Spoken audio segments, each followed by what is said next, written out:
അപ്പോൾ നമ്മുടെ ഗോവൻ ട്രിപ്പ് കഴിഞ്ഞ് വന്നിട്ട് റോണിന് ഇപ്പോൾ സർവീസിന് കയറ്റിയിരിക്കുകയാണ്. തേർഡ് സർവീസാണ്. അപ്പോൾ ഏകദേശം 6 മാസം കൊണ്ട് നമ്മൾ വണ്ടി 12,800 കിലോമീറ്റർ കൂടുതൽ ഓടിച്ചിട്ടുണ്ട്.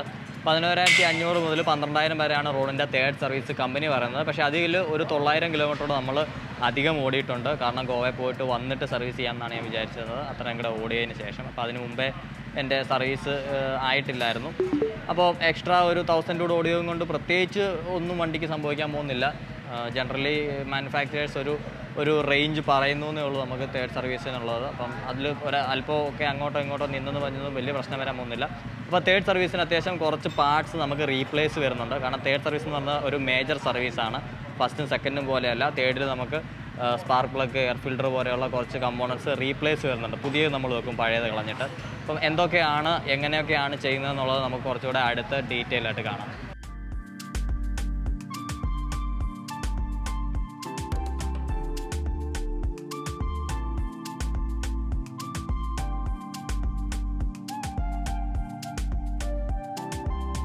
അപ്പോൾ ആദ്യം ചെയ്യുന്നത് വാഷിംഗ് ആണ്. വാഷിംഗ് കഴിഞ്ഞിട്ട് വണ്ടി വന്നിട്ടുണ്ട്. വണ്ടിയിൽ ഫുള്ള് ചെളി അഴുക്കുമായിരുന്നു. നമ്മൾ ഇവിടുന്ന് ഗോവ വരെ പോയതും ഗോവയിൽ നിന്ന് തിരിച്ചു വന്നതായിട്ടുള്ള എല്ലാ അലുകുലുത്തും വണ്ടിയിലുണ്ടായിരുന്നു. അപ്പോൾ അതെല്ലാം ക്ലീൻ ചെയ്തിട്ടുണ്ട്, വാഷ് ചെയ്ത് ക്ലീൻ ചെയ്തിട്ടുണ്ട്. അപ്പോൾ ആദ്യമായിട്ട് നമ്മുടെ എഞ്ചിൻ ഓയിൽ ചേഞ്ച് ചെയ്യാനായിട്ട് ആ ഒരു അണ്ടർ ബെല്ലി അഴിച്ച് മാറ്റി ഇനി ഈ കിടക്കുന്ന പഴയ എഞ്ചിൻ ഓയിൽ മാറ്റിയിട്ട് നമ്മൾ പുതിയ എഞ്ചിൻ ഓയിൽ ഒഴിക്കും. അപ്പോൾ നമ്മുടെ ഈ ഒരു ഡ്രെയിൻ ബോൾട്ട് അഴിക്കാനായിട്ട് യൂസ് ചെയ്യുന്നത് ഒരു 17 mm സ്പാനറാണ്. അപ്പോൾ ഇത് യൂസ് ചെയ്തിട്ട് ഇതായി കാണുന്ന ഡ്രെയിൻ ബോൾട്ട് ഇപ്പോൾ നമ്മൾ അഴിക്കും. അപ്പോൾ അതിനു മുമ്പേ മുകളിൽ നിന്ന് നമ്മുടെ ഫില്ലർ ക്യാപ്പും അഴിച്ചു വെക്കും. എന്നിട്ടാണ് ഈ ഒരു ഡ്രെയിൻ ബോൾട്ട് അഴിക്കാനായിട്ട് പോകുന്നത്.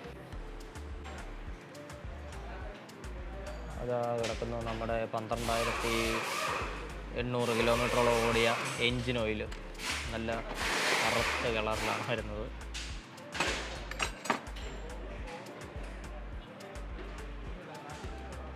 എഞ്ചിൻ ഓയിലിൻ്റെ അളവിൽ കുറവൊന്നും വരാൻ സാധ്യതയില്ല. കാരണം ഞാൻ ട്രിപ്പ് പോകുന്നതിന് മുമ്പേ കൊച്ചിയിൽ നിന്ന് ചെക്ക് ചെയ്തിട്ടാണ് പോയത്. അപ്പോൾ അവിടെ ചെക്ക് ചെയ്തപ്പോഴത്തേക്ക് എഞ്ചിൻ ഓയിലിൽ കറക്റ്റ് അളവിൽ തന്നെയായിരുന്നു. അത് കഴിഞ്ഞ് നമ്മൾ 2000 കിലോമീറ്ററുള്ള ഹൈവേയിൽ ഓടിച്ചു. അത്യാവശ്യം നല്ല ഹാർഡായിട്ട് ഞാൻ വണ്ടി ഓടിച്ചിട്ടുണ്ട്. എന്നാലും അതിൽ വലിയ രീതിക്കുള്ള കുറവോ കാര്യങ്ങളോ ഒന്നും തന്നെ കാണാനില്ല അങ്ങനെ. അപ്പോൾ നമ്മൾ ഇതുവരെയുള്ള സർവീസ് ചെയ്യാത്തൊരു കാര്യം ഇപ്പോൾ ചെയ്യുന്നുണ്ട്. ഈ കാണുന്ന പോർഷൻ അഴിക്കുകയാണ്. കാരണം ഇതഴിച്ചാൽ മാത്രമേ നമ്മുടെ ഓയിൽ സ്റ്റെയിനർ എന്ന് പറയുന്നൊരു പോർഷനുണ്ട്, അത് ആക്സസ് ചെയ്യാൻ സാധിക്കുകയുള്ളൂ. ആക്ച്വലി ഓയിൽ സ്റ്റെയിനർ എന്താണെന്ന് ചോദിച്ചു കഴിഞ്ഞാൽ എഞ്ചിനിൽ നിന്ന് വരുന്ന എന്തെങ്കിലും തരിയോ അല്ലെങ്കിൽ മെറ്റാലിക് പാർട്സ് ഒക്കെ ഉണ്ടെന്നുണ്ടെങ്കിൽ അത് എഞ്ചിൻ ഓയിൽ മിക്സ് ചെയ്ത് എഞ്ചിൻ്റെ മറ്റു ഭാഗങ്ങൾ ഇപ്പോൾ സ്ക്രാച്ച് ഉണ്ടാവാണ്ട് ഈ സ്റ്റെയിനറിനകത്ത് അടിഞ്ഞ് കിടക്കും. അപ്പോൾ നമുക്കത് ഊരി നോക്കാം ഈ സ്റ്റെയിനറിനകത്ത് എന്തെങ്കിലും അങ്ങനെയുള്ള കാര്യങ്ങൾ കിടപ്പുണ്ടോ എന്നുള്ളത്. ആക്ച്വലി എല്ലാ 12,000 കിലോമീറ്ററിലുമാണ് ടി വി എസ് റോണിൻ്റെ ഓയിൽ സ്റ്റെയിനർ ക്ലീൻ ചെയ്യണമെന്ന് ടി വി എസ് പറയുന്നത്. ഈ കാണുന്ന ഐറ്റമാണ് എൻജിൻ ഓയിൽ സ്റ്റെയിനർ എന്ന് പറയുന്നത്. ഒരു നെറ്റ് പോലത്തെ ഒരു സാധനം കാണുന്നില്ലേ, ആ ഒരു ഫിൽറ്ററിലാണ് ഞാൻ ഈ പറഞ്ഞ പോലെയുള്ള മെറ്റാലിക് പാർട്ടിക്കിൾസോ എൻജിൻ്റെ ഏതെങ്കിലും ഭാഗങ്ങൾ വല്ല സ്ക്രാച്ചും ഒക്കെ വന്നിട്ട്, സ്ക്രാച്ചൊന്നല്ല, നോർമലി പുതിയൊരു എൻജിനാണ്. ഇപ്പോൾ ഇത് ആദ്യമായിട്ടാണ് എൻ്റെ റോണിൻ്റെ സ്റ്റെയിനർ അഴിക്കുന്നത്. അപ്പം പുതിയ എൻജിൻ നമ്മൾ ബ്രേക്കിംഗ് പീരീഡിൽ അല്ല ഇതുവരെ ഓടിയിട്ടുള്ള എന്തെങ്കിലും ചെറിയ പീസസ് ഒക്കെ ഉണ്ടെന്നുണ്ടെങ്കിൽ അത് ഇവിടെ വന്ന് അടിഞ്ഞ് കിടക്കും. സ്റ്റാർ സ്ക്രൂ ഡ്രൈവർ അല്ലേ അത്? ഒരു സ്റ്റാർ സ്ക്രൂ ഡ്രൈവർ യൂസ് ചെയ്തിട്ടാണ് ഇത് അഴിക്കുന്നത്. നോർമലി നമ്മുടെ ഫസ്റ്റ് സെക്കൻഡ് സർവീസിലൊന്നും ഇത് അഴിക്കാറില്ല. തേർഡ് സർവീസ് അല്ലെന്നുണ്ടെങ്കിൽ ഇനി മുതൽ ഓരോ 12,000 കിലോമീറ്ററിലായിരിക്കും ഈ സ്റ്റെയിനർ നമ്മൾ അഴിച്ച് ക്ലീൻ ചെയ്യാം. സ്റ്റെയിനർ റീപ്ലേസ് ചെയ്യുന്നുണ്ടോ? ഇല്ലല്ലോ, ക്ലീനിങ് അല്ല ഉള്ളൂ. ജസ്റ്റ് ക്ലീൻ ചെയ്തിട്ട് ഇതേപോലെ തന്നെ തിരിച്ചിടുകയാണ് ചെയ്യുന്നത്.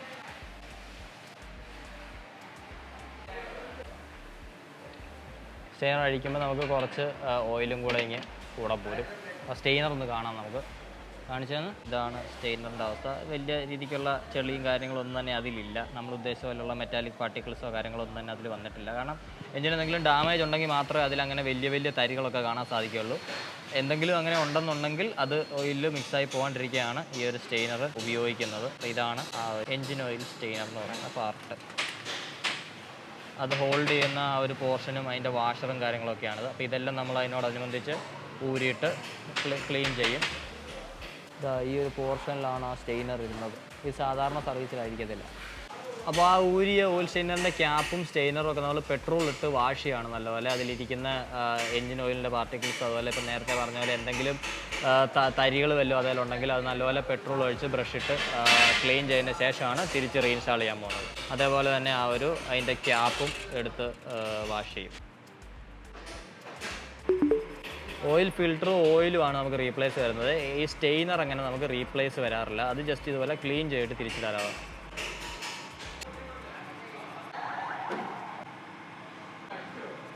അവിടെ ഇല്ലേ ഈ ഓയിൽ വന്ന് അടിഞ്ഞ് കിടങ്ങുന്നത്? അവിടെ നല്ല ചെളി കാണല്ലോ.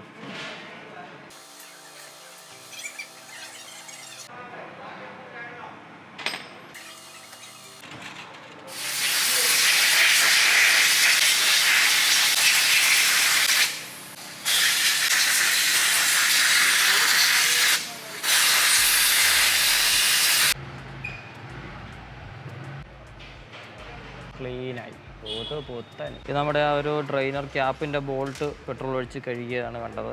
അതും നല്ലപോലെ കഴുകിയതിലെ പൊടിയും ഓയിലിൻ്റെ അംശങ്ങളും എല്ലാം കഴുകി വൃത്തിയാക്കും.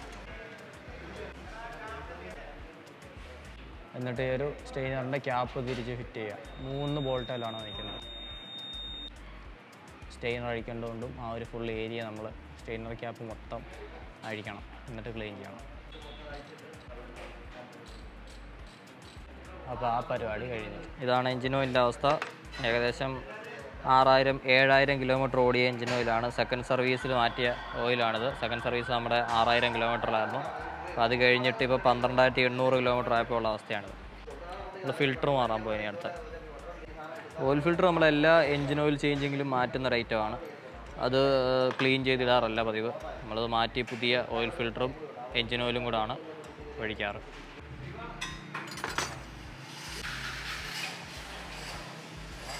അവിടെ നിന്നും കുറച്ച് എഞ്ചിൻ ഓയിൽ നമുക്ക് പോയിട്ട്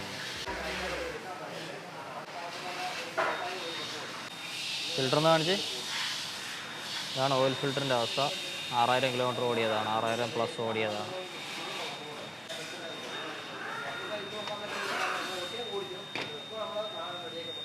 അപ്പോൾ ഇതാണ് നമ്മുടെ പുതിയ engine oil. 10W30 SL fully synthetic TVSൻ്റെ എഞ്ചിൻ ഓയിലാണ്. നമ്മൾ ഇതുവരെയുള്ള ഈ 3 സർവീസിലും ഇത് തന്നെയാണ് യൂസ് ചെയ്തിരിക്കുന്നത്. ഞാൻ പുറത്തുനിന്നുള്ള വേറെ എഞ്ചിൻ ഓയിൽ നോക്കിയില്ല. ഫിൽറ്ററും അതുപോലെ തന്നെ പുതിയ ഫിൽറ്റർ ഇതാ അവിടെ എടുത്ത് വെച്ചിട്ടുണ്ട്. പഴയ ഫിൽറ്റർ ഡിസ്പോസ് ചെയ്ത് കളയും. അപ്പം ഇതാണ് യൂസ് ചെയ്യാൻ പോകുന്നത്. അത്യാവശ്യം നല്ല പെർഫോമൻസ് ഉള്ള ഒരു എഞ്ചിൻ ഓയിൽ തന്നെയാണ്. ഈ ഒരു ബൈക്കിൻ്റെ പെർഫോമൻസിന് ഈ ഒരു എഞ്ചിൻ ഓയിൽ തന്നെ ധാരാളമാണ്. എനിക്ക് ഇതുവരെ ഇതിൻ്റെ ഭാഗത്തുനിന്ന് ഒരു കംപ്ലയിൻ്റ് ആയിട്ട് എടുത്ത് പറയാനായിട്ടില്ല. അതുകൊണ്ടാണ് ഞാനിപ്പം ഇപ്പോഴും ഇത് തന്നെ യൂസ് ചെയ്യുന്നത്. പിന്നീട് വാറണ്ടി നിങ്ങൾക്ക് കിട്ടണമെന്നുണ്ടെങ്കിൽ കമ്പനി പ്രൊവൈഡ് ചെയ്യുന്ന ഈ ഒരു ജെന്യുവൽ എഞ്ചിൻ ഓയിൽ അല്ലെന്നുണ്ടെങ്കിൽ അവർ പറയുന്ന ഫ്ലൂയിഡ്സും കാര്യങ്ങളും എല്ലാം തന്നെ യൂസ് ചെയ്താലേ നമുക്ക് വാറണ്ടി ക്ലെയിം ചെയ്യുന്ന സമയത്തേക്ക് കിട്ടുകയുള്ളൂ. അല്ലാണ്ട് നമ്മൾ പോയി ആഫ്റ്റർ മാർക്കറ്റ് എഞ്ചിൻ ഓയിലൊക്കെ യൂസ് ചെയ്തിട്ട് എഞ്ചിന് കംപ്ലയിൻ്റ് ആയെന്ന് പറഞ്ഞ് വാറണ്ടി ക്ലെയിം ചെയ്യാൻ വന്നു കഴിഞ്ഞാൽ അത് ഡിനേ ആവാനുള്ള ഒരുപാട് ചാൻസ് ഉണ്ട്. സോ നിങ്ങൾ എപ്പോഴും ശ്രദ്ധിക്കേണ്ട ഒരു കാര്യമാണ്, നിങ്ങൾ വാറണ്ടി പീരീഡ് ആണെന്നുണ്ടെങ്കിൽ കമ്പനി പ്രൊവൈഡ് ചെയ്യുന്ന ജെന്യുവൽ എഞ്ചിൻ ഓയിൽ തന്നെ യൂസ് ചെയ്യാനായിട്ട് ശ്രദ്ധിക്കുക. ഇത് 1.2 ലിറ്ററിൻ്റെ ഒരു ബോട്ടിലാണ്. ആക്ച്വലി റോണിന് നമുക്ക് 1.3 ലിറ്ററാണ് വേണ്ടത്. ഒരു 100 ml കൂടെ വേണം. അപ്പം 1.2ൻ്റെ ബോട്ടിൽസായിട്ടാണ് ഈ ഒരു എഞ്ചിൻ ഓയിൽ വരുന്നത്. അപ്പോൾ ഇതിൻ്റെ വില നോക്കുകയാണെന്നുണ്ടെങ്കിൽ 1.2 ലിറ്ററിന് ഏകദേശം 800 രൂപയാണ് വരുന്നത് ഫുള്ളി സിന്തറ്റിക് ഓയിലിന്. അപ്പോൾ അതൊരു വലിയൊരു തുകയെന്ന് പറയാനില്ല. കാരണം ഞാൻ നേരത്തെ കാസ്ട്രോളിൻ്റെ 1 ലിറ്റർ വാങ്ങിക്കുമ്പോഴൊക്കെ ഏകദേശം 750-740 രൂപയിലൊക്കെ ആയിരുന്നു വരുന്നത്. അപ്പോൾ 1.2 ലിറ്റർ 800 രൂപ എന്ന് പറയുന്നത് നോർമൽ റേറ്റ് തന്നെയാണ്. പിന്നീട് ഇനിയും ഒരു 100 ml കൂടെ നമ്മൾ അളന്ന് ഒഴിക്കും, എന്നാലേ റോണിൻ്റെ കറക്റ്റ് എഞ്ചിൻ ഓയിൽ കപ്പാസിറ്റി ആവുകയുള്ളൂ. നമ്മൾ പുതിയ ഓയിൽ പൊട്ടിച്ചൊഴിക്കാൻ പോവാണ്. ഇതിപ്പോൾ ഈ 1.2 ലിറ്റർ ഫുൾ ഒഴിച്ചിട്ട് 100 ml കൂടെ നമ്മൾ അളന്നൊഴിക്കും. അപ്പോൾ എഞ്ചിൻ ഓയിലിൻ്റെ കളർ നിങ്ങൾ കണ്ടോ, ഒരു മണ്ണെണ്ണയുടെ കളറാണ്, ഒരു നീല കളറാണ്, ലൈറ്റ് ഗ്രീൻ ബ്ലൂയിഷ് കളറാണ് വന്നിരിക്കുന്നത്. സയൻ കളർ എന്ന് വേണമെങ്കിൽ പറയാം. അത് ഫുള്ള് നമ്മൾ ഒരു ബോട്ടിൽ ഫുൾ ഒഴിക്കും. ഇതിൻ്റെ കൂടെ ഒരു 100 ml കൂടെ അളന്നൊഴിക്കും, എന്നാലേ കറക്റ്റ് ആവും.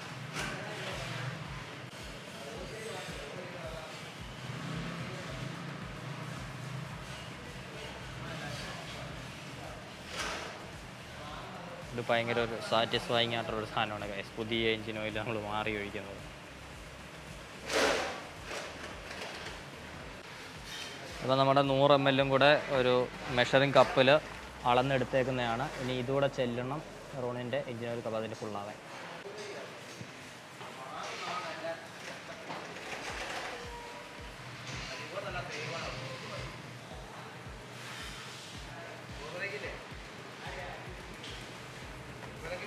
നമ്മുടെ എഞ്ചിൻ ഓയിൽ ചേഞ്ച് കംപ്ലീറ്റ് ആയിട്ടുണ്ട്. പുതിയ ഫിൽറ്ററും വെച്ച് പുതിയ ഓയിലും ഒഴിച്ചു.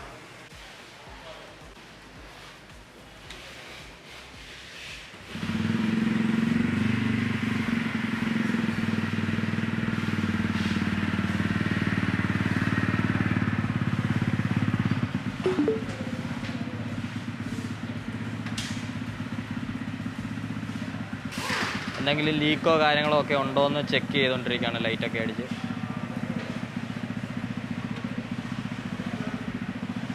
ഉണ്ടാവാൻ സാധ്യതയില്ല.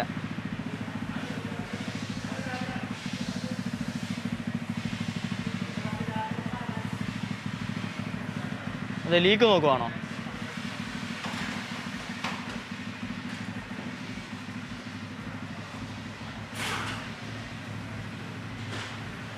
അപ്പോൾ എഞ്ചിൻ്റെ അവിടുത്തെ പരിപാടികളൊക്കെ കഴിഞ്ഞ സ്ഥിതിക്ക് നമ്മുടെ താഴത്തെ ആ ഒരു അണ്ടർ ബെല്ലി പോർഷൻ തിരിച്ച് ഫിറ്റ് ചെയ്യുക. ഇനി നമ്മൾ എയർ ഫിൽറ്റർ മാറും, അതുപോലെ തന്നെ സ്പാർക്ക് പ്ലഗും മാറും. അപ്പോൾ അതിന് മുന്നോടിയായിട്ട് നമ്മൾ ആദ്യം ബ്രേക്ക് അഴിച്ചിട്ട് ക്ലീൻ ചെയ്യാനായിട്ട് പോവുകയാണ്. അപ്പോൾ ഫ്രണ്ട് ബ്രേക്ക് അഴിക്കാനായിട്ട് കാലിപ്പറിൻ്റെ കണക്ഷൻ ബോൾട്ട് കുത്തിക്കൊണ്ടിരിക്കുകയാണ്. ഇത് എത്ര എമ്മിൻ്റെ ഇത് ബോൾട്ട്?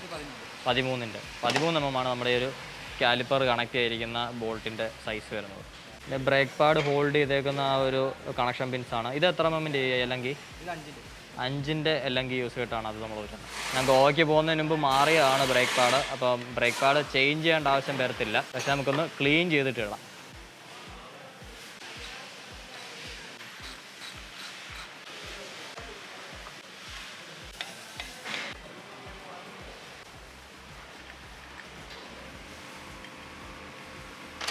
ഇതാണ് നമ്മുടെ പുതിയ ബ്രേക്ക് പാഡ്സ്. ഇത് നമ്മൾ ഇട്ട് കഴിഞ്ഞിട്ട് ഏകദേശം വണ്ടി 2000 കിലോമീറ്ററോളം ഓടിയിട്ടുണ്ട്. സോ വലിയ തേയ്മാനമൊന്നും വന്നിട്ടില്ല, ഇഷ്ടംപോലെ ഇനിയും ബാക്കിയുണ്ട്. ഇതാണ് രണ്ടാമത്തെ പീസ്.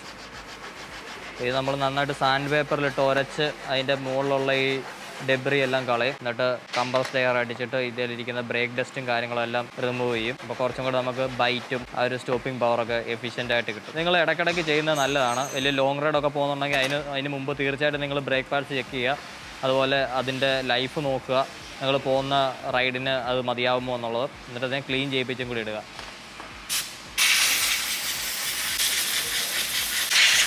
ബ്രേക്ക് പാഡിൻ്റെ കാര്യത്തിൽ അല്ലെങ്കിൽ ബ്രേക്കിങ്ങിൻ്റെ കാര്യത്തിൽ നമ്മൾ ഒരിക്കലും റിസ്ക് എടുക്കാൻ പാടില്ല. These are the only things stops our vehicle. ആണ് നമ്മുടെ ബ്രേക്ക് കാലിപ്പർ. 2 piston കാലിപ്പറാണ്, ആക്ച്വലി മൗണ്ടഡ് കാലിപ്പർ. തിരിച്ചിടുന്നതിന് മുമ്പ് നൈസായിട്ട് അതിനകമൊക്കെ ഒന്ന് ഗ്രീസ് ചെയ്യും. ഇത് അധികം ടെക്നീഷ്യന്മാരും ശ്രദ്ധിക്കാണ്ട് അല്ലെന്നുണ്ടെങ്കിൽ തിരക്ക് കാരണം വിട്ടുപോകുന്നൊരു കാര്യമാണ്. കറക്റ്റായിട്ട് ഈ ഒരു കാലിപ്പറിനുള്ളിൽ ഗ്രീസ് ചെയ്ത് കൊടുക്കുന്നത്. കാരണം ഇത് പ്രോപ്പർ ആണെങ്കിൽ നമുക്ക് ആ ഒരു ബ്രേക്കിംഗ് പ്രോപ്പറായിട്ട് നടക്കുകയുള്ളൂ. അല്ലെന്നുണ്ടെങ്കിൽ ബ്രേക്ക് ജാം ആവാനോ അല്ലെങ്കിൽ പ്രോപ്പറായിട്ട് നമുക്ക് ബ്രേക്ക് കിട്ടാത്ത അവസ്ഥകളൊക്കെ വരാൻ സാധ്യതയുണ്ട്. സോ നിങ്ങൾ സർവീസ് ചെയ്യുമ്പോഴത്തേക്ക് ഇതോടെ ഒന്ന് ശ്രദ്ധിച്ചേക്കാം.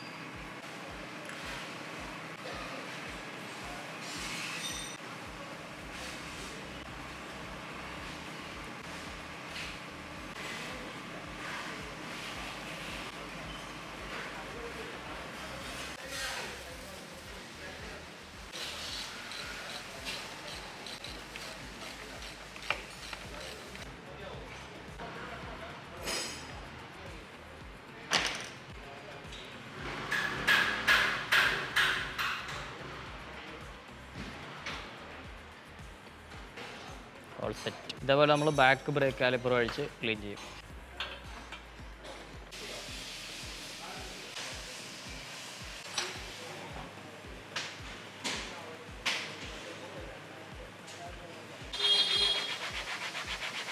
ഇതാണ് നമ്മുടെ ബാക്ക് ബ്രേക്ക് പാഡിൻ്റെ അവസ്ഥ. ഇഷ്ടം പോലെ ഉണ്ട്. കാരണം ഞാൻ അങ്ങനെ അധികം വലിയതായിട്ട് ബാക്ക് ബ്രേക്ക് പിടിക്കാറില്ല. നമ്മൾ 70-30 എന്നുള്ളൊരു ഇതിൽ മാത്രമേ ബാക്ക് ബ്രേക്ക് അപ്ലൈ ചെയ്യാറുള്ളൂ. അതുകൊണ്ട് തന്നെ ബാക്ക് എനിക്ക് അധികം കഴിഞ്ഞിട്ടില്ല.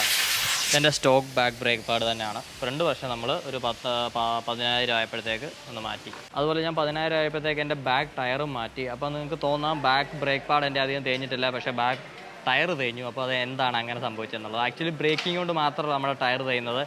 ബാക്ക് ടയറിൽ നമുക്ക് ആക്സലറേഷൻ വരുന്നതുകൊണ്ട് അതുമൂലവും ടയർ തേയാനുള്ള സാധ്യത വരും. അതായത് ട്രോണിന് അത്യാവശ്യം നല്ല ലോ എൻഡ് മിഡ് റേഞ്ച് ടോർക്കുള്ള വണ്ടിയാണ്. അപ്പോൾ ആ ടോർക്ക് യൂസ് ചെയ്താണ് നിങ്ങൾ ഓടിക്കുന്നത്. അത്യാവശ്യം വണ്ടി വലിച്ചെടുത്ത് ഓടിക്കുന്നത് പ്രകൃതമാണെന്നുണ്ടെങ്കിൽ പെട്ടെന്ന് തന്നെ നമ്മുടെ ബാക്ക് ടയർ തേയാനായിട്ട് അത് കാരണമാകും. അതിപ്പോൾ നിങ്ങൾ ഹിമാലയൻ നോക്കിയാലും മനസ്സിലാവും. ഹിമാലയൻ നല്ല ടോർക്ക് വരുന്നതുകൊണ്ട് തന്നെ അതിൻ്റെ ബാക്ക് ടയറിന് ഏകദേശം 6,000 തൊട്ട് 8,000 വരെയൊക്കെ നമുക്ക് ലൈഫ് കിട്ടാറുള്ളൂ.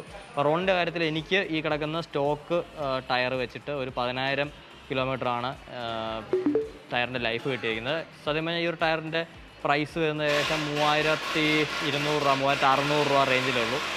അപ്പോൾ ആ പ്രൈസ് വെച്ച് നോക്കുകയാണെന്നുണ്ടെങ്കിൽ ഇതിൻ്റെ പെർഫോമൻസ് അടിപൊളിയാണ്. നല്ല ഗ്രിപ്പ് തരുന്ന ഒരു ടയറാണ്. ഇത് വെറ്റിലാണെങ്കിലും ഡ്രൈയിലാണെങ്കിലും ഒരു സോഫ്റ്റ് കോമ്പൗണ്ട് ടയർ പോലെ തന്നെ എനിക്കിത് തോന്നിയിട്ടുണ്ട് ഈ ഒരു ബൈക്കിൽ. സോ ഈ ഒരു പ്രൈസിൽ 10,000 കിലോമീറ്റേഴ്സിൽ ഇത് മാറേണ്ടി വന്നാലും എനിക്കതൊരു വലിയ നഷ്ടക്കച്ചവടമായിട്ട് തോന്നിയിട്ടില്ല.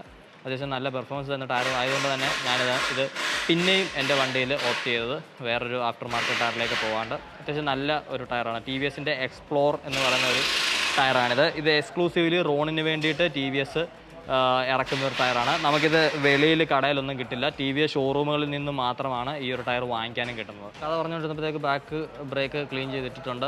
ഇനിയും നമ്മുടെ സ്പ്രോക്കറ്റും ചെയിനും ക്ലീൻ ചെയ്യാൻ പോവാണ്. അപ്പോൾ ഇതാണ് ഞാൻ നേരത്തെ പറഞ്ഞിട്ടുള്ള കാര്യം. ഇതാണ് എൻ്റെ ഏറ്റവും വലിയ പണി റോണിൽ. കാരണം ഇത് സാധനം ക്ലീൻ ചെയ്യണമെന്നുണ്ടെങ്കിൽ നമ്മൾ ഫുള്ള് അഴിക്കേണ്ടി വരും. അതുകൊണ്ടാണ് ഞാൻ ഗോവൻ ട്രിപ്പിനിടയ്ക്ക് ചെയിൻ ലൂബ് ചെയ്ത് വിട്ടേ ഉള്ളൂ, ക്ലീൻ ചെയ്തിട്ടില്ല. കാരണം ക്ലീൻ ചെയ്യണം ഒരു വലിയൊരു ട്രിപ്പിനിടയ്ക്ക് സാധനം ക്ലീൻ ചെയ്യണമെന്ന് നമുക്ക് അതുപോലെ ടൈം പോകുന്നൊരു കാര്യമാണ്. കാരണം ഈ കാണുന്ന കവർ മൊത്തം നമ്മൾ അഴിക്കണം, എന്നിട്ട് വേണം അത് ക്ലീനർ അടിച്ച് ക്ലീൻ ചെയ്യാനായിട്ട്. അപ്പോൾ അതുകൊണ്ട് ഞാൻ ക്ലീൻ ചെയ്യാണ്ട് നേരിട്ട് ലൂബ് അടിക്കായിരുന്നു. അപ്പോൾ സർവീസിൽ കൊണ്ടുവന്നു. ഇനി നമുക്കിതിനെ പ്രോപ്പറായിട്ടൊന്ന് ക്ലീൻ ചെയ്യാം. ഫ്രണ്ട് ആൻഡ് ബാക്ക് സ്പ്രോക്കറ്റ് നമ്മൾ ക്ലീൻ ചെയ്യും. അതുപോലെ തന്നെ ചെയിനും ക്ലീൻ ചെയ്ത് അഡ്ജസ്റ്റ് ചെയ്ത് ലൂബ് ചെയ്യും. ഇതാണ് നമ്മുടെ ചെയിൻ്റെ അവസ്ഥ. ചെയിനും സ്പ്രോക്കറ്റും ഒന്നും തീർന്നിട്ടില്ല. നമുക്ക് കുറേ കൂടെ ഇത് ഓടും. എനിക്കിത് കാണുമ്പോൾ മനസ്സിലാവും. ഫുള്ള് അങ്ങനെ തേഞ്ഞൊന്നും തീർന്നിട്ടില്ല. കുറച്ചുകൂടെ നമുക്ക് ലൈഫ് കിട്ടും. ഇപ്പോൾ ഏകദേശം 13,000 കിലോമീറ്ററായി. ഇനിയും ഇത് കുറേ കൂടെ ഓടും. കുറച്ച് ലൂസാണ് ചെയിൻ, അതിന് നമുക്ക് ടൈറ്റ് ചെയ്യാം. ഇനി ഫ്രണ്ട് സ്പ്രോക്കറ്റ് അഴിക്കാനാണ് അതിലും പാട്. കാരണം ഈ സൈഡ് കവർ അഴിച്ച് മാറ്റണം. ചിലരുടെ സംശയമാണ് ഇത് മെറ്റലാണെന്നുള്ളത്. അല്ല, ഈ ഒരു സൈഡ് പോർഷൻ നമുക്ക് ഹാർഡ് പ്ലാസ്റ്റിക്കാണ് വരുന്നത്. പക്ഷേ അതുകൊണ്ട് നിങ്ങൾക്ക് ദോഷമൊന്നും സംഭവിക്കാൻ പോകുന്നില്ല. കാരണം ഈ ഒരു പ്ലാസ്റ്റിക് കവറിനകത്ത് നമ്മുടെ പ്രോപ്പർ എഞ്ചിൻ്റെ കേസിംഗ് ആണ് വരുന്നത്. മെറ്റൽ പോർഷൻ തന്നെയാണ്. ചിലപ്പോൾ ഇത് അഴിക്കുമ്പോൾ ഞാൻ നിങ്ങൾക്ക് കാണിച്ചു തരാം. ഇത് നമുക്ക് സൈലൻസ് സ്റ്റാർട്ട് വരുന്നതുകൊണ്ടും ഇതിനകത്ത് സ്പ്രോക്കറ്റ് വരുന്നതുകൊണ്ടും അത് ആക്സസ് ചെയ്യാനായിട്ട് എളുപ്പത്തിന് വേണ്ടിയിട്ടാണ് ഇങ്ങനെയുള്ളൊരു പ്ലാസ്റ്റിക് കവറിങ് കൊടുത്തിരിക്കുന്നത്. പക്ഷേ നല്ല കട്ടിയുള്ള ക്വാളിറ്റിയുള്ള പ്ലാസ്റ്റിക് തന്നെ അത്.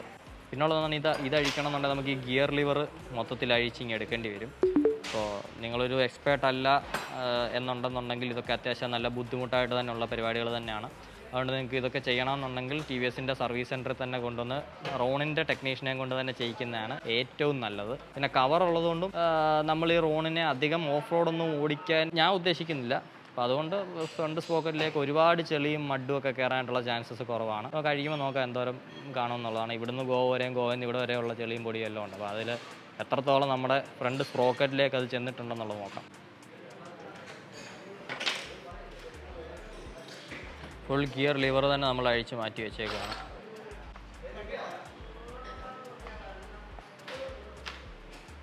കണ്ടില്ലേ, ഈ ഒരു പോർഷൻ നമ്മുടെ വരുന്ന മെറ്റലാണ്. നമ്മുടെ എഞ്ചിൻ്റെ ആ ഒരു കേസിങ് തന്നെയാണ് ഇവിടെ വന്നിരിക്കുന്നത്. ഇതാണ് നമ്മുടെ ഫ്രണ്ട് സ്പ്രോക്കറ്റ്.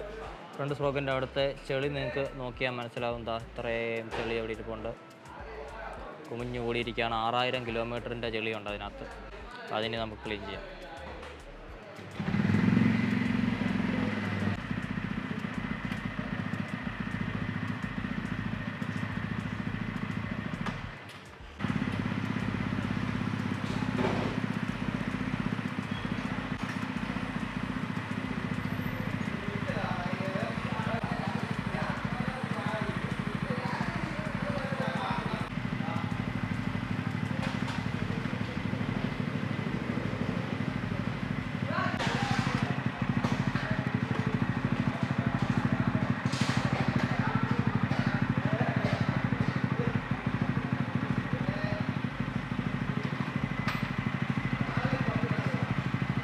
നമ്മുടെ ആ ഒരു ഫ്രണ്ട് സ്പ്രോക്കറ്റിനകത്ത് ഒരുപാട് ചെളി ഉണ്ടായിരുന്നതുകൊണ്ട് അത് വാട്ടർ അടിച്ച് തന്നെ കഴുകാൻ പോവാണ്.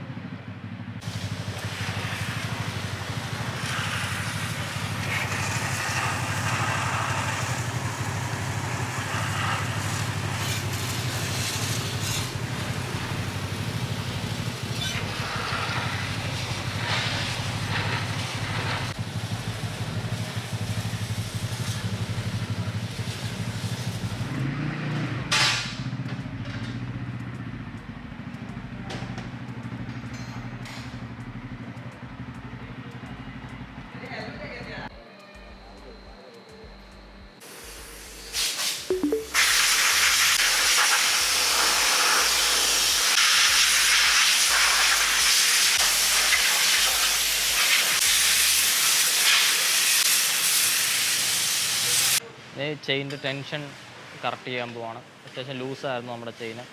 ഞാൻ ഒന്ന് കറക്റ്റ് ടൈറ്റ്നെസ് കൊണ്ടുവരാൻ പോവാണ്.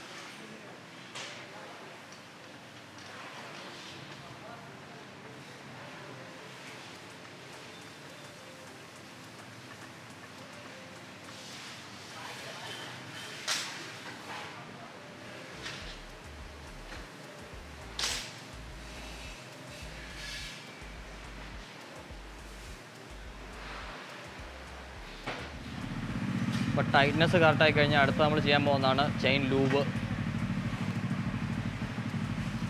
ടി വി എസിൻ്റെ തന്നെ ആ ചെയിൻ ലൂബാണ് യൂസ് ചെയ്യുന്നത്. നീല കളറുള്ള സാധനമാണ്.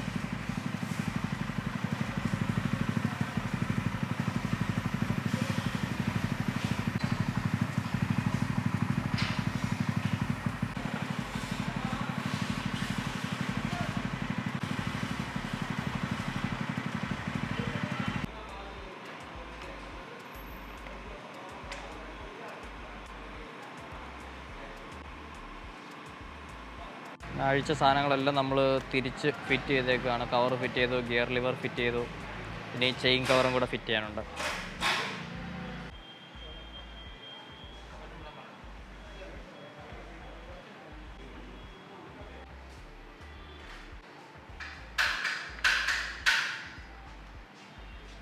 ഇനിയാണ് നമ്മുടെ എയർ ഫിൽറ്റർ ചേഞ്ച് ചെയ്യാൻ പോകുന്നത്. ഇത് നമ്മൾ ഫസ്റ്റ് ടൈമാണ് റോണിലെ എയർ ഫിൽറ്റർ മാറ്റാൻ പോകുന്നത്. ഇപ്പോൾ ഇരിക്കുന്നത് സ്റ്റോക്ക് ഫിൽറ്ററാണ്. അപ്പം 10-13,000 കിലോമീറ്റർ ഓടിയിട്ട് അതിൻ്റെ അവസ്ഥ നമുക്ക് നോക്കാം. എല്ലാ 12,000-ലാണ് നമുക്ക് റോണിൻ്റെ എയർ ഫിൽറ്റർ ചേഞ്ച് കമ്പനി പറയുന്നത്. പേപ്പർ ടൈപ്പ് ഫിൽറ്ററല്ലേ വരുന്നത്. ഇത് ക്ലീനിങ് പരിപാടിയൊന്നുമില്ല, നമ്മൾ നേരെ റീപ്ലേസേ ഉള്ളൂ ഈ ഒരു പേപ്പർ ടൈപ്പ് ഫിൽറ്ററിന് വരുന്നത്. അതുകൊണ്ട് തന്നെ ഇടയ്ക്കിടയ്ക്ക് നമ്മൾ ഇത് ക്ലീൻ ചെയ്യേണ്ട ആവശ്യം വരുന്നില്ല. ഇപ്പോൾ ഒരെണ്ണം ഇൻസ്റ്റാൾ ചെയ്ത് കഴിഞ്ഞാൽ ഇനി ഒരു 12,000 കിലോമീറ്റർ വരെ അത് ഓടിക്കോളും. പിന്നീട് മതി അത് റീപ്ലേസ് ചെയ്യുന്നത്. അല്ലെന്നുണ്ടെങ്കിൽ നിങ്ങൾ ഒത്തിരി പൊടിയൊക്കെ ഉള്ള സ്ഥലങ്ങളിൽ കൂടാണ് ഓടിക്കുന്നത്, പെട്ടെന്ന് അത് ഡേർട്ടി ആവുന്നുണ്ടെങ്കിൽ ഈ പറയുന്നതിനേക്കാളും കുറച്ചും കൂടെ മുന്നേ ചേഞ്ച് ചെയ്യാം. പക്ഷേ കമ്പനി ഒരു സ്റ്റാൻഡേർഡായിട്ട് പറയുന്നത് 12,000 കിലോമീറ്ററാണ്. ഇതാണ് നമ്മുടെ എയർ ബോക്സിൻ്റെ ആ ഒരു പോർഷനാണിത്. അപ്പോൾ ഇത് ഇവിടെ ആയിട്ടാണ് നമ്മുടെ എയർ ഫിൽറ്റർ വരുന്നത്.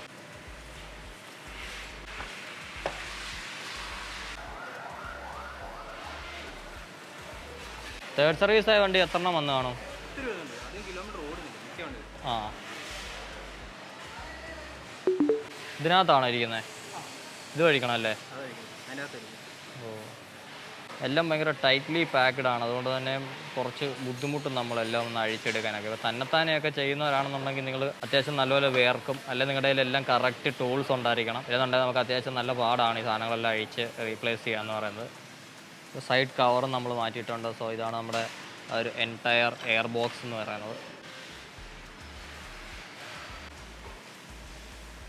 ഇതായിരിക്കും നമ്മുടെ എയർ ബോക്സ്. ഇതാണ് ആ ഒരു എയർ ഫിൽറ്റർ. അത്യാവശ്യം നല്ല ഡേർട്ടി ആയിട്ടുണ്ട്. അത് കാണുമ്പോൾ തന്നെ നമുക്ക് മനസ്സിലാവും. നല്ലപോലെ അതിൻ്റെ ഇടയ്ക്കെല്ലാം പൊടിയുണ്ട്.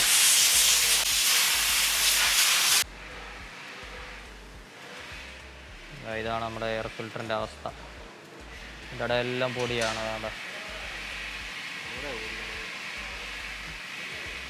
ഇതിനകത്താണ് ഫുള്ള് പൊടി. ഇതാണ് ഇതിൻ്റെ അകവശം അല്ലേ?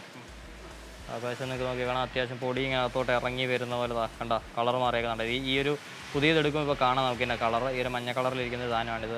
ഇത് ഫുള്ള് പൊടിയായിട്ട് ഈ ഒരു അവസ്ഥയായി. അപ്പോൾ എയർ ഫിൽറ്റർ റീപ്ലേസ് ചെയ്തിട്ട് നമ്മൾ സൈഡ് കവറെല്ലാം വെച്ച് ഫിറ്റ് ചെയ്യുകയാണ്.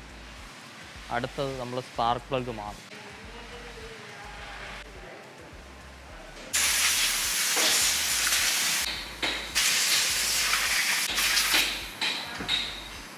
ഇവിടെ സീറ്റിനടിയിരുന്ന പൊടിയും വെള്ളവും ഒക്കെ ഒന്ന് കമ്പസ്ഡ് എയർ അടിച്ച് ക്ലീൻ ആക്കിയതാണ്. അത് കോയിലല്ലേ, ഇഗ്നീഷൻ കോയിലോ. നമ്മൾ സ്പാർക്ക് പ്ലഗ് ഇനി അടിക്കാൻ പോവാണ്. സോ ഇഗ്നീഷൻ കോയിൽ അഴിച്ച് കേട്ടിട്ടുണ്ട്, കുഴപ്പമൊന്നുമില്ല. സോ ഇനി ഇതായിരിക്കുന്നു സ്പാർക്ക് പ്ലഗ്. സ്പാർക്ക് പ്ലഗിനെ അഴിച്ച് റീപ്ലേസ് ചെയ്യാൻ പോവാണ്. അതാ പുതിയ സ്പാർക്ക് പ്ലഗ് നമ്മുടെ കൈ കിട്ടിയിട്ടുണ്ട്.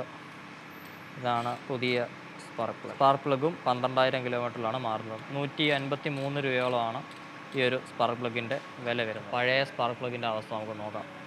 എത്രൻ്റെ സ്പാനർ ഇട്ടാണ് അഴിക്കുന്നത്? 16 mm സ്പാനർ ഇട്ടിട്ടാണ് സ്പാർക്ക് പ്ലഗ് നമ്മൾ അഴിച്ചെടുക്കുന്നത്. റോണിന് നമുക്ക് സിംഗിൾ സ്പാർക്ക് പ്ലഗേ വരുന്നു. ബജാജിൻ്റെ വാഹനങ്ങളിൽ നമുക്ക് ഒന്നിൽ കൂടുതൽ സ്പാർക്ക് പ്ലഗുകൾ കാണാൻ സാധിക്കുന്നതാണ് സിംഗിൾ സിലിണ്ടർ വണ്ടിയായിട്ടും. പക്ഷേ ഇപ്പോൾ അവർ BS6 OBD2 സ്റ്റാൻഡേർഡ്സ് വന്നപ്പോഴത്തേക്ക് അതും മാറ്റിയിട്ടുണ്ട്. എല്ലാം സിംഗിളിലേക്ക് തന്നെ വന്നിട്ടുണ്ട്. കാരണം മൾട്ടിപ്പിൾ സ്പാർക്ക് പ്ലഗ്സ് കൊടുത്തു കഴിഞ്ഞാൽ അവർക്കത് റെഗുലേഷൻ നോംസുമായിട്ട് മാച്ച് ചെയ്യാൻ പാടാണ്.